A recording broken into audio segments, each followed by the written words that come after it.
Hivyo zile za sina ball mimi nimeshiba. Alikuwa mkubwa. Alianza kunona. The best gift you've given me is baby. Oh. When yenda anakuzindikisha? Anakuwa na wasiwasi sana. Sasa Aluta ni nini? Feel closest to you when I see you. Ooh.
Fourteenth day of March 2025. Good afternoon and a warm welcome to KBC Channel 1 Lunchtime News. Time to have a look at the headlines shaping up the news conversation in the country at this hour. And you can be part of this broadcast via our social media spaces as we are live. My name is Njue and Anwangeshi is my colleague handling the sign language interpretation.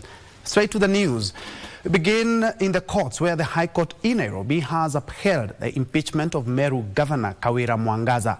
Justice Bahati Mwamuye, in a ruling delivered today, affirmed the Senate's decision, which had earlier upheld her removal by the Meru County Assembly over allegations of gross misconduct, abuse of office, and violation of the Constitution. In his judgment, Mwamuye stated that the Senate acted in accordance with the law and dismissed Mwangaza's claims of procedural chaos during impeachment process, stating that she failed to substantiate her allegations. Despite the ruling, Mwangaza could still seek an appeal in higher courts to challenge the decision and potentially revive her political career. We'll be having that detailed report by Ben Chumba a little bit later. But moving on, 14 people have died after a trailer collided head-on with a public service vehicle in Mega along the Nakuru-Eldoret highway this morning. Reports indicate the brakes of the trailer ferrying coffee seeds failed, resulting in the fatal crash. Confirming the incident, police spokesperson Michael Mushiri said no one survived the accident in the Kitale shuttle matatu and the trailer. 12 of the deceased were passengers in the PSV, while the other 2 were in the trailer. Among those killed are 9 males, 4 females, and a child. Mushiri has in the meantime cautioned drivers using that route to adhere to traffic rules, saying the area was listed as a black spot. Itakuwa kazi ngumu sana kuweza kuwatoa. Tumeshirikiana na Red Cross Molo na polisi ambao waliofika hapa wa Molo, Salga na Nakuru, waliweza kusaidia pamoja na wakaaji wa area, tukaweza kutoa hizo mili ambao saizi ndio zimechukuliwa. Tunaomba ya kwamba serikali ya kwamba ihakikishe kwamba ile ahadi ambayo walisema ya kwamba watatengeneza barabara hii kutoka Mau Summit, kutoka Rironi Mau Summit, uweze kuhakikisha kwamba hii barabara iweze kupanuliwa ili watu wakaweze kuenda sawa sawa, ili majali kama hii tuweze kupunguza, na pia madereva ya kwamba tuweze kuhakikisha kwamba tunaendesha gari mwendo polepole. Ni mtaro imekuwa ni kama mahali penye ya kuua watu. Tunasema kwamba mara nyingi tumekuwa tukiambia Kenha wasibe hii barabara. Mara ya kwanza tuliambia wasibe hii barabara, hawakusiba wakafunika pale. Tunaomba kwamba wasibe hii barabara. Yani mtaro, hii shoulder ya barabara imechimbuka mpaka ndio imeua watu wengi.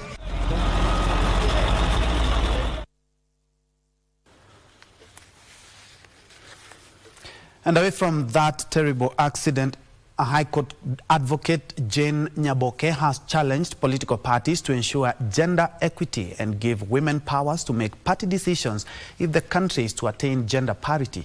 Nyaboke said unless parties embrace gender inclusivity in their operations ahead of the 2027 general elections, the gender threshold will still remain far-fetched.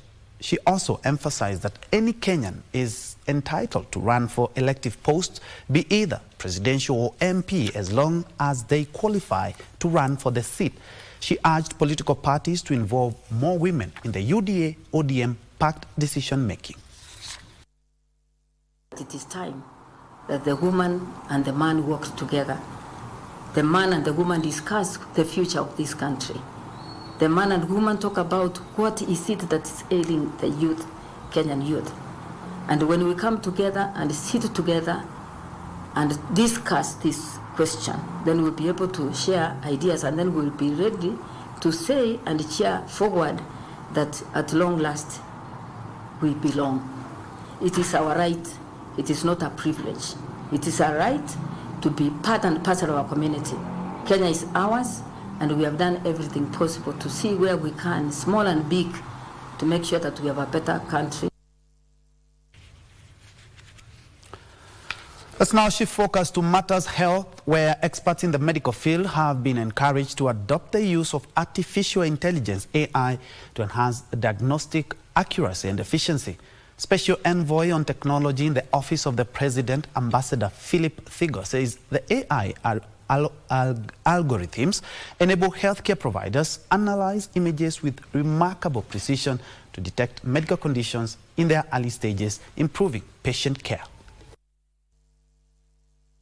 Integrating artificial intelligence in medical imaging is spurring the growth of Kenya's healthcare sector by addressing critical gaps in diagnostics, improving access to quality care, and fostering the development of advanced technological solutions.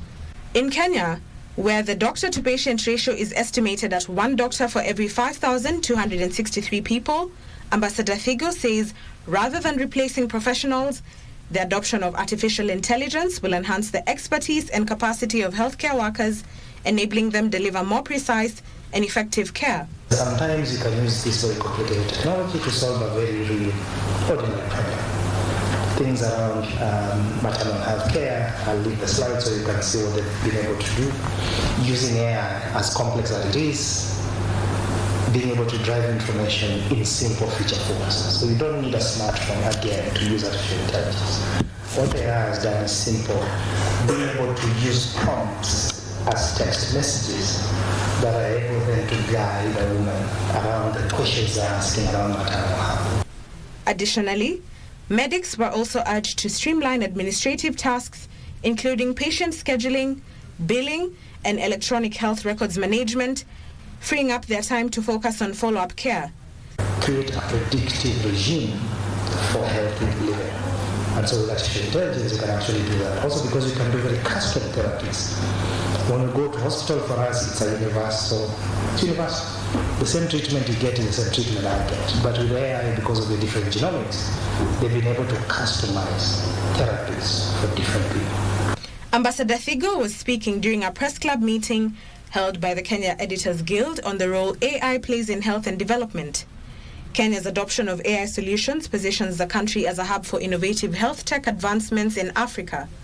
According to Insights 10, Kenya's AI healthcare market is expected to grow from 621.09 million shillings in 2022 to 13.13 billion shillings by 2030, with a compound annual growth rate of 6.32%, reflecting the country's commitment to advancing healthcare through AI. Ndotamo Kami for Lunchtime News. Elsewhere, a section of leaders from Samburu County are raising concerns over increased cases of insecurity in the area, led by nominated Senator Hezena Lemaletian. The leaders have called on the Ministry of Interior to crack hard on cattle rustling menace and restore stability in the restive region for the sake of development. The leaders further urged the government to provide an update on the progress of investigations on the criminal incidents, including any arrest made and those arraigned in court. This even as they called on the government to increase the number of security personnel to effectively combat violent crimes and provide a long-lasting solution to curb the increasing cases of robberies, business attacks, and other criminal activities. A criminal is a criminal regardless of the tribe they come from. We just need action. As for why other MPs are not speaking and why my statement cannot be processed in the Senate, I do not know. My work is to do what my people are asking me to do, not to police them. They know their roles. Let them also do their roles the same way I'm doing my own and not interfere with my own. The Samburu people are bleeding. And I need everybody, including the president, to come and pay attention to this. If there is need to reshuffle anybody, please reshuffle. Because our people are dying. How are we going to concentrate if my people are dying each and every day? Our livestock are being stolen each and every day. Each and every day we are receiving calls that our relatives, our parents, our morans, our young ladies are being attacked. Nowadays we are not even concentrating on our studies because of this kind of attacking in our areas. Innocent blood are shedding every day in our homes. This is because of no any security has been in place there. We can say no any security in Samburu.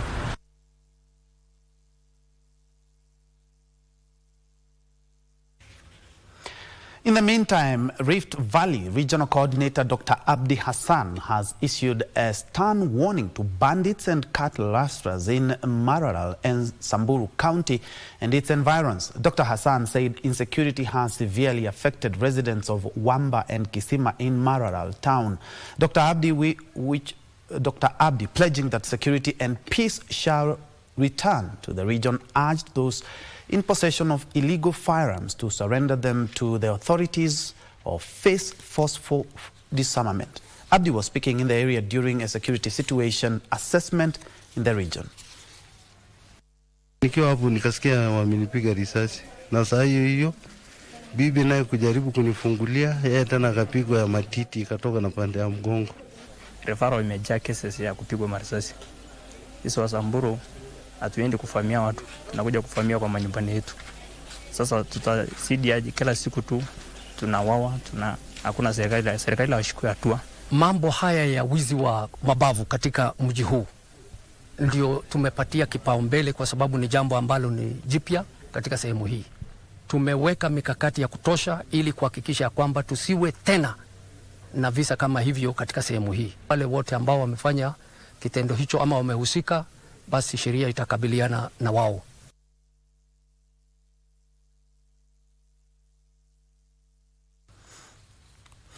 In other news, police allegedly refused to help Rex Masai, who was bleeding profusely from a gunshot wound during the June 2024 Gen Z protest against the finance bill. Testifying in the inquest into Masai's death, two witnesses said they had police officers tell a youth who had sought their help for Rex, saying in Swahili, "Mwacheni akufie hapo," loosely translated to "let him die there." The court was also informed that the protest had been peaceful for most of the day until around 5 p.m. when police reportedly moved in aggressively. This and more in this Case of Justice segment. A border rider and a poultry farmer on Thursday told the court they overheard police officers telling a Gen Z protester who was seeking their help for a protester lying in a pool of blood, "Let him die there." Mwenzake nikasikia akiambia polisi awasaidie. So nikasikia polisi amesema wacha akufia hapo huyo.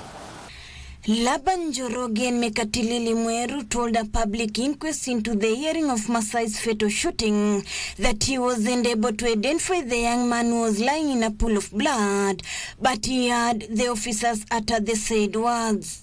When we went there, I sat like on the floor, in the corner. So I was in one corner, Laban was on this other side.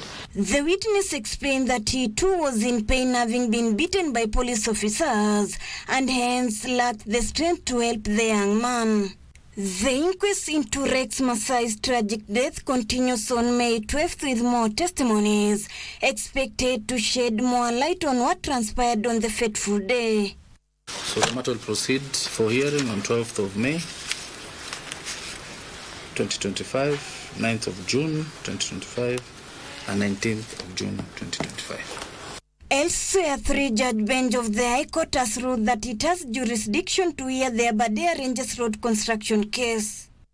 Justices Lucy Gisheru, Benade Bosso and James Olola said Kenya Wildlife Services and the contractor did not prove beyond reasonable doubt why the matter should be heard by the Constitutional Court and not the ELC Court. The petition will now proceed at the ELC Court with hearing set for 27th, 28th and 29th May, followed by a site visit. Accordingly, we come to the conclusion that the court has jurisdiction and the preliminary objection is not merited, the same is dismissed with cause in the course. And the Milimani's Anti-Corruption Court will rule on Friday, 14th March on a 14-day detention order for 3 suspects accused of impersonating EACC investigators to extort money from the public. The accused James Mbovi, Mike Mudhami and Rafael Muthoka were arrested on March 11, 2025 at the 3-Art Bar in Komarok following multiple complaints by members of the public. And allowing this motion to sail through would be prejudicial to my clients who have been held for over 24 hours. Investigators recovered several mobile phones and SIM cards suspected to be used in the fraud. To enable us, or to enable this court to dispense justice, because there is critical information. In a separate matter, a church minister has denied stealing and uttering false documents from Word of Life Ministries. Pastor Daniel Munalo is alleged to have stolen 23 million shillings from Word of Life Center and Church Ministries between 2019 and 2021. Court documents reveal that Munalo, acting as an agent of the church, fraudulently altered financial records and attempted to change bank details to facilitate the crime. A bond of 10 million plus 2 sureties of similar amount or a cash bail of 2 million. The pre-trial is set for March 25th. Okay, fine.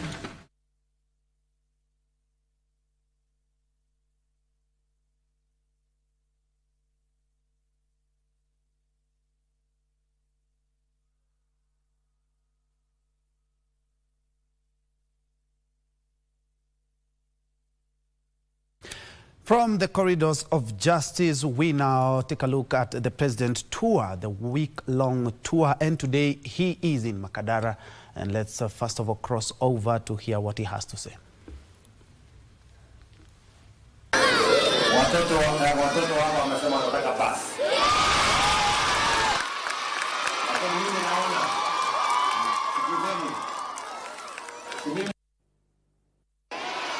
mimi nawajengea kiwanja. Mnajua mimi niko na msaidizi deputy president. Sasa deputy president huyu ataenda anunue basi.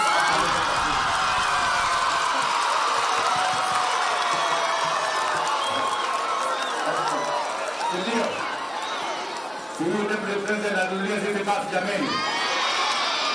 Na huyu madam president bwana DP, madam president hapa amesema ina sio tafadhali. So ni amri inatoka kwa madam president hapo, si ndio? So tunawapenda sana, tunashukuru sana kuwa hapa, tunafurahi. Bwana Mwenje, asante sana. Gavana, siongee kwa niaba yetu sisi wale wengine wote, ama Mwenje unataka kusema kitu?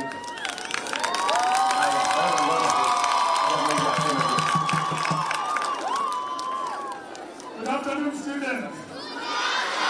Nimefurahia kuona president. Last time nilikuwa hapa niliuliza how many want to be president? How many want to be president? Your Excellency, kuna competition. Your Excellency, listen na mengi, you have said it everything. Utatupatia classrooms, and now students, I know you've always been asking for a bus, ndio? When you go home, you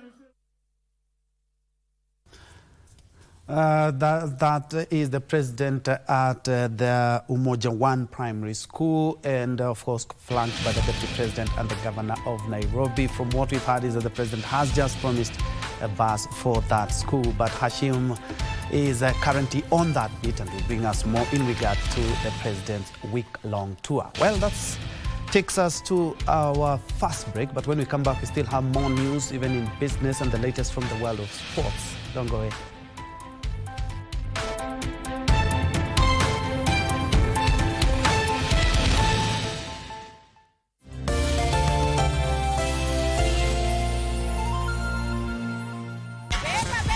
In Lumumba Estate,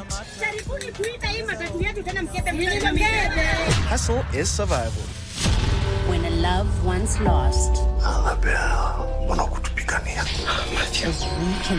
What is this good for nothing miscreant doing here? One estate chairman managing a chaotic estate group. Catch these exciting shows only on Maisha Magic Plus on DSTV channel 163 and GoTV channel 3.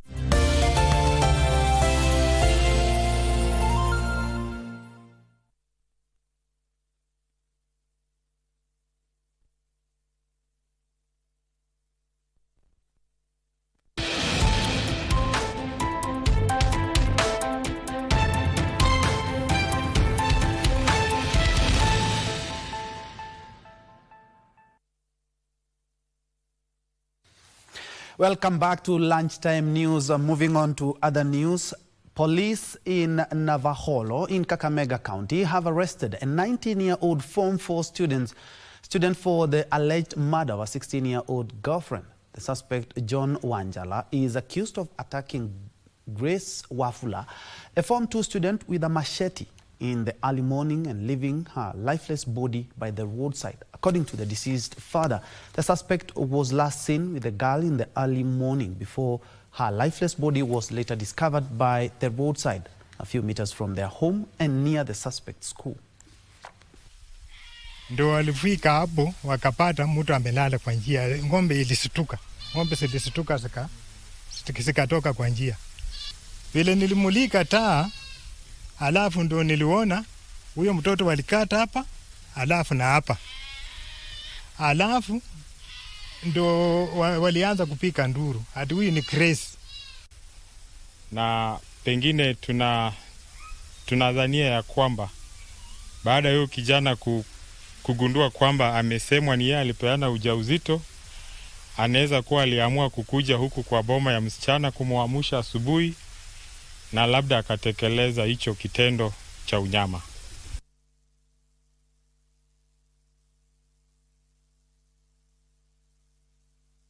Elsewhere, a non-governmental organization with origins in China is expanding the rollout of maternal health care services to residents of informal settlements in Nairobi, where access to quality maternal care poses a significant challenge. Link to Care, led by the renowned Chinese researcher Dr. Ludong Zhang, offers health, education, and ultrasound services using the latest technologies to expectant mothers in disadvantaged and low-income communities. The program aims to bridge the health gap and ensure the safety of these mothers. In the heart of the pipeline area of Embakasi, Nairobi County, where accessing maternal health care can be a challenge, a social enterprise called Link to Care is making a difference.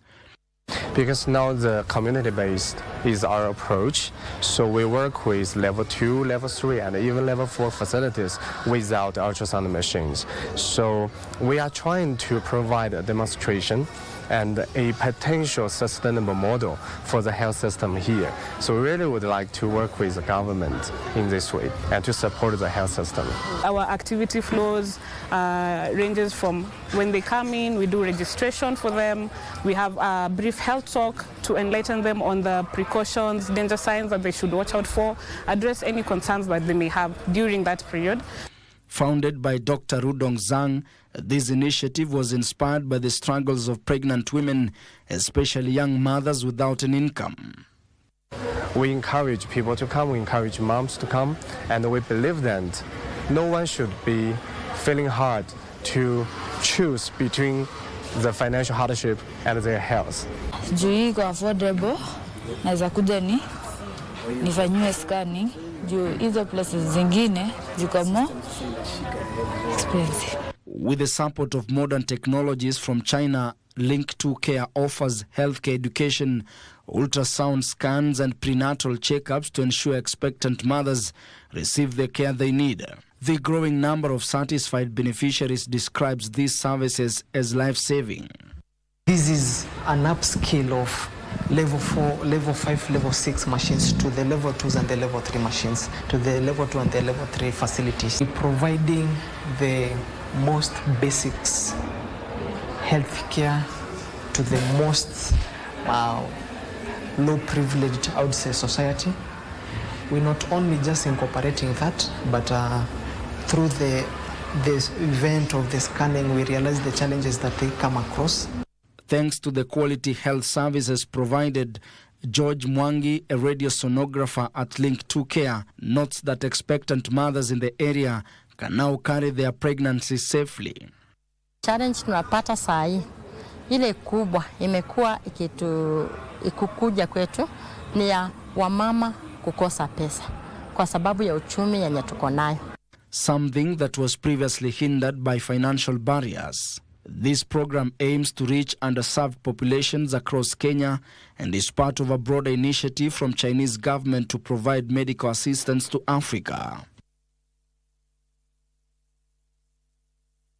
With eagerness. Elsewhere, agricultural scientists have challenged farmers to leverage on technology if the sector is to survive the impact of climate change. The agricultural experts who had gathered at the Kenya Agricultural and Livestock Research Organization, CARO, seed headquarters in Thika for an exhibition, warned that relying on conventional and rudimentary agriculture has been overtaken by time, and with diminishing space, the sector must change tack to survive. With eagerness to learn, farmers gathered at Kenya Agricultural and Livestock Research Organization, seed headquarters in Thika, to interact with the innovations showcasing the latest technology in the sector. Players in the sector noted that the key focus is now to adopt sustainable agricultural practices and capacity building through training and technology, while also addressing infrastructure and water management challenges in order to improve farmer livelihoods.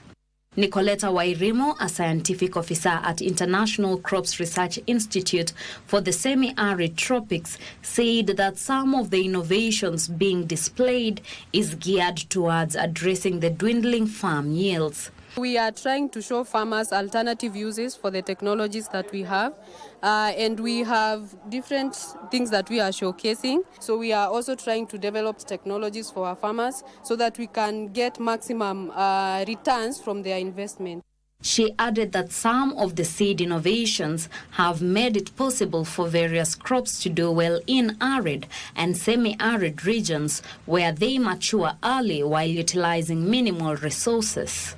These are cereal crops that are adapted to drought regions. So we have short duration materials, some materials that are also dual purpose. By showing them the crops which can do better in their areas, which need less water, when they are managed well, then a farmer can have a lot of yield, which will enable him to sell and fetch a lot of money. Players in the sector say if farmers utilize these innovations, then they will see a change in their crop yields. For KBC Channel 1, I am Teresa Mutai.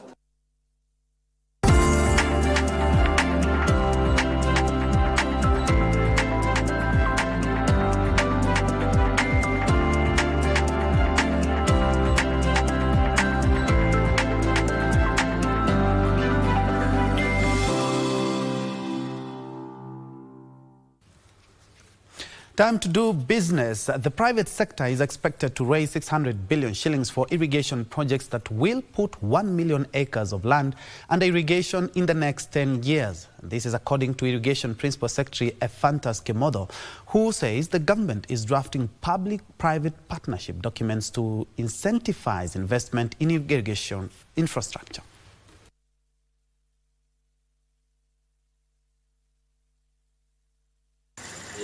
Plans are underway to set up a credit guarantee scheme for irrigation investment under the National Irrigation Sector Investment Plan.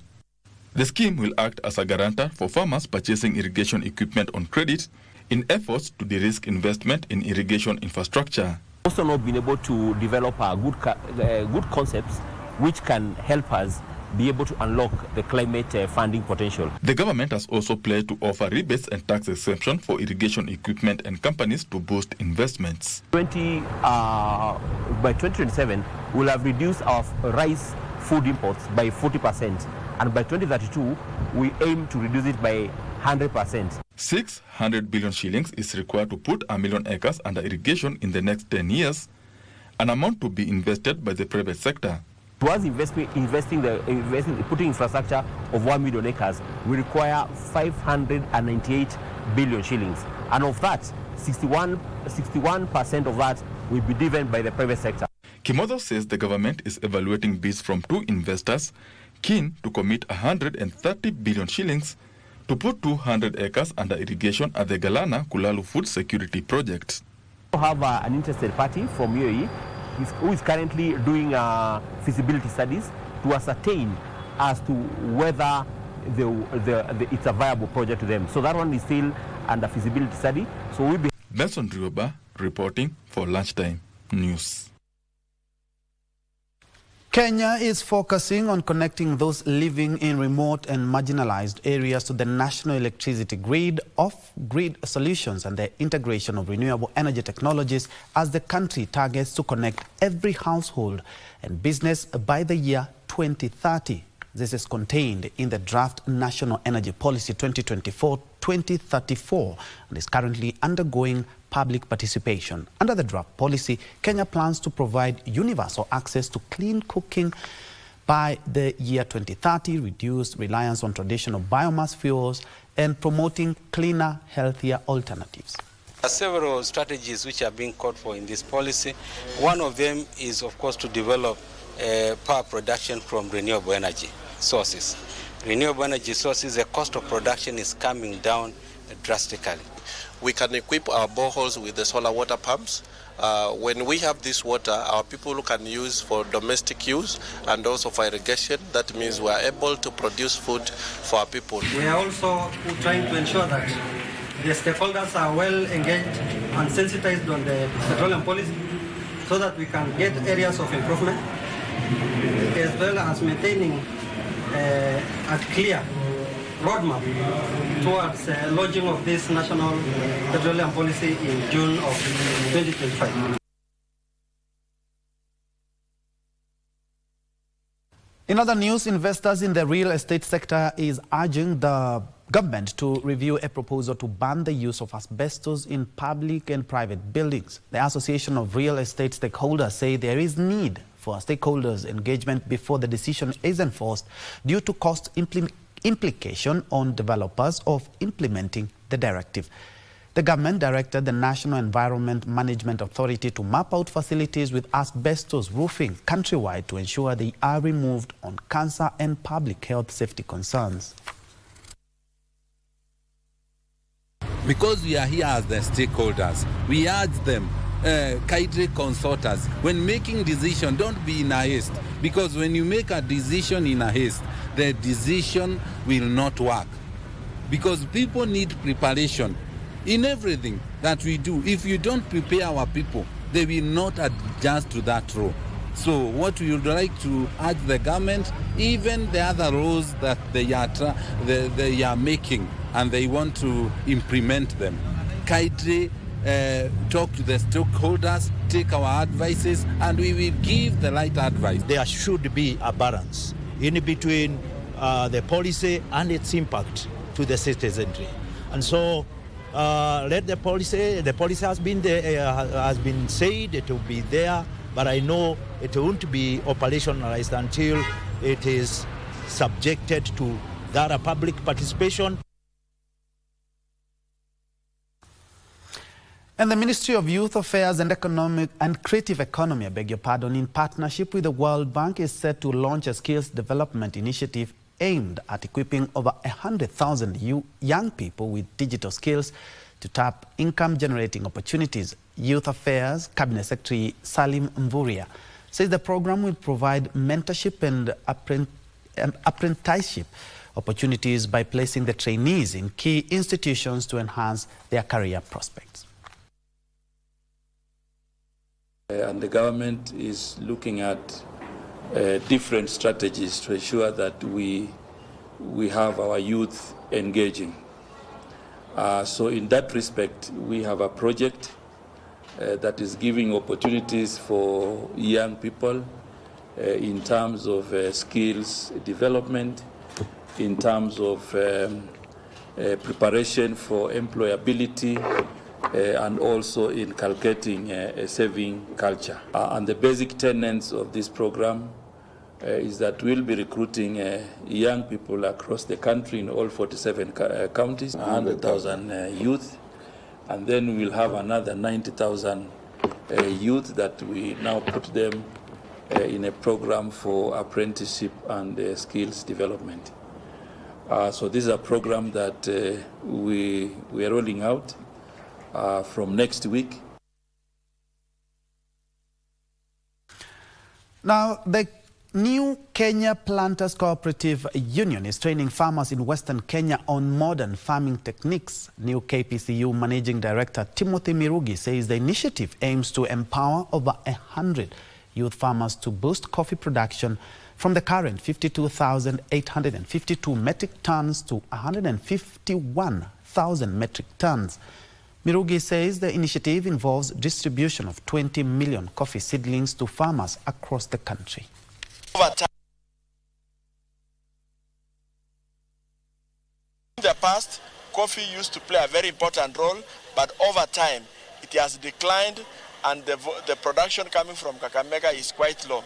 We are here to give an assurance that the national government is very serious on the revival of coffee, and we want every home in this county and in all areas that are suitable for coffee to plant coffee. We're also training our youth so that they can also take up this coffee business or coffee farming. As we all know, the average age of a coffee farmer in Kenya is about 60 years. So there's need for succession planning, and that is why we are bringing in the youth. And I'm happy that so far in Kakamega we've trained over 100 youth through the Coffee Research Institute in Kitale. And we are hoping even to train more, not only on agronomy, but also on the entire value chain. All variables that support the coffee development and growing as a product, the region of Western is coming out clearly that we have all the indicators that show that we can grow it. To play, Kenya's hope of securing a medal at the ongoing IBA World Boxing Championship in Nice, Serbia, were dashed last night after Elizabeth Adiego suffered a controversial quarter-final defeat. Adiego lost her elite women's 75 to 81 kg light heavyweight bout to China's Wang Yongmeng in the second round of referee's stoppage. She had advanced to the quarterfinals after receiving a bye. The bout took a challenging turn for Adiego after she was penalized for holding her opponent in the first round. Despite going toe-to-toe with Wang, the referee stopped the fight in the final 3 seconds of the second round when Adiego failed to beat the count. The decision sparked protests from the Kenyan red corner, with her coaches insisting she was fit to continue. Adiego exit capped a disappointing tournament for Kenya as all 7 other fighters, Veronica Mbide, Lanza Akenyi, Amina Faki, Friza Anyango, Emily Juma, Pauline Shege and Cynthia Mwai, were all eliminated without securing a single non-walkover victory.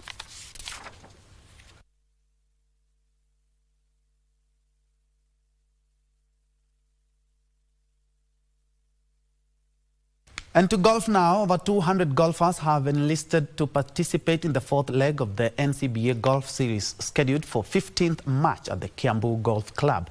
Winners will assure themselves of a slot at the series grand finale set to be played later in the year. At the Kiambu leg, a golfer who manages to make a hole-in-one at the designated par 3 8th hole will be awarded a black hole loader. Tournament partners NCBA expressed their optimism of the series acting as a pathway to pro golf in the country. The annual tournament will also be held in Uganda, Tanzania and Rwanda before culminating with a grand finale in November.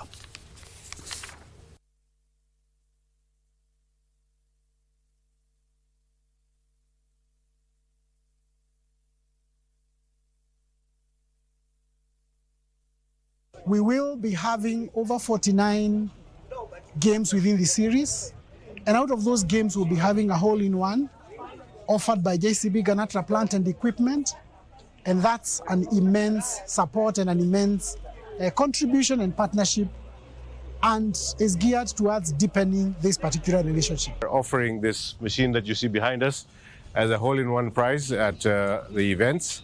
And the machine you see behind us is the JCB backhoe loader. It is our top-selling machine. It's actually the world's #1 selling backhoe loader. Further afield, Manchester United booked their quarter-final place. Very well, that's where we put a cap on KBC Lunchtime News this Friday afternoon. Of course, lots of sporting action this weekend, but you can trust your true sports partner, KBC Channel 1, for all the goals, the highlights, the wins, and the tears as well. My name is Njue. Anwangeshi has been my colleague on the sign language interpretation on the bottom right of your screen. Many thanks indeed for joining us. Don't forget to check out our social media spaces, and don't forget to also download our KBC digital app to keep you updated even on the go. Many thanks indeed, and have yourself a fantastic weekend ahead.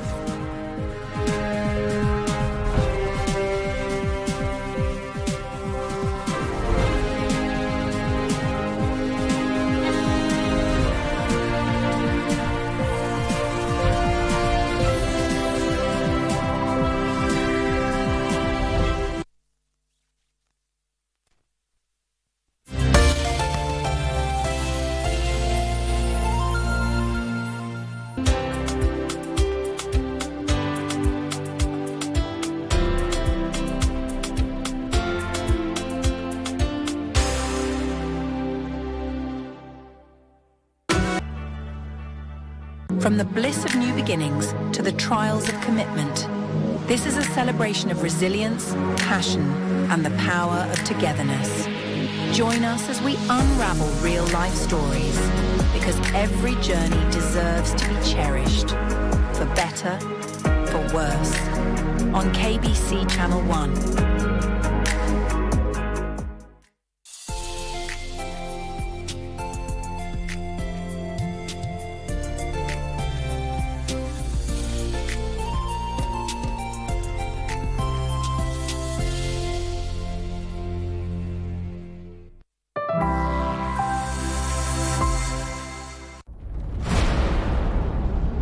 This week on the 77% Street Debate.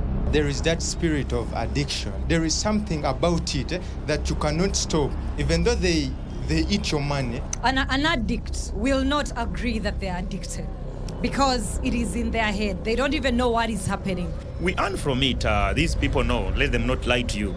Every week, we have someone who wins over $100,000. Those people who bet as sinners, they are immoral.